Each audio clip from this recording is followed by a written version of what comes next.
No, I feel like, like you said, and look, his work rate and his way of thinking is very good. Like if you look at the way he was before he came to Chelsea, the only thing is like you said, I don't want it to take too long because I don't want it to start chipping at his confidence because that is Yeah, going to be dangerous. Like when he starts feeling like like I'm not good or he starts doubting his ability. I don't want that because if that happens, he cannot get to be the runner that we know before he joined Chelsea. Because I know him, I knew that he was crucial for his team, but now he's there. Now he's part of more stars.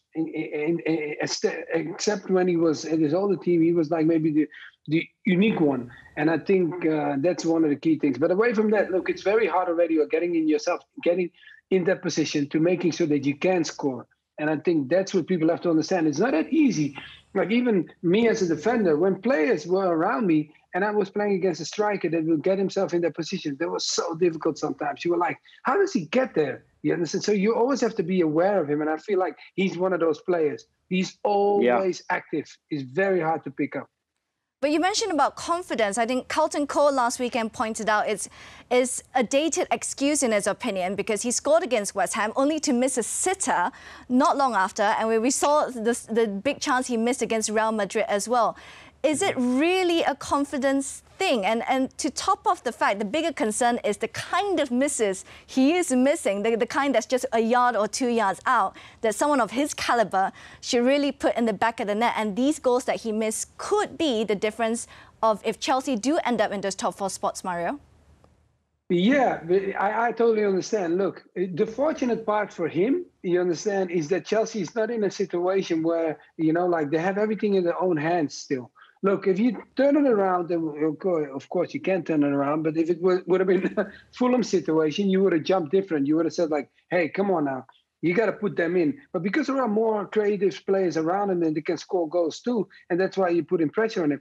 Tuchel won't even give him an opportunity if he doesn't feel like he does a certain job for him. Because he's the only one striker that when they played against Real Madrid, for example, and even the game they're going to play today, he's the one that creates danger with the speed and the ability that he has that go beyond the defensive line.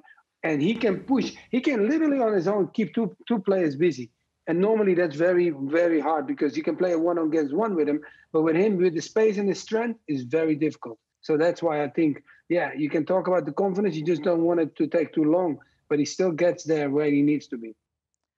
But I'm just thinking, Danny, when as a player, what would Tammy Abraham or Olivier Giroud be thinking, sitting on the bench or sometimes not even being named in the squad, and they're looking at Timo Werner missing those chances? Well, what would be going through their heads? Well, I think it would matter more, and they'd probably have more of a ability to query the manager if they weren't winning games.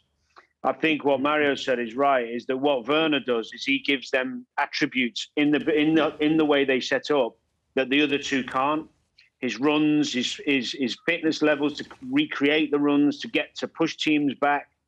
I think most centre halves, although Giroud is a physical presence and Tammy is a physical presence, I think most defenders fear the pace going in behind because he continually makes unselfish runs for the team. And what that allows Chelsea to do is stretch the pitch and play their nice, intricate football. So I think what Tuchel's looking at is the bigger picture rather than who's going to score me the most goals. He's thinking who fits this jigsaw puzzle the best, who helps me complete the puzzle. And at the moment, you can't argue with his selection because they've lost one game since he's come in charge, since he's been there, when they got the lad sent off against West Brom.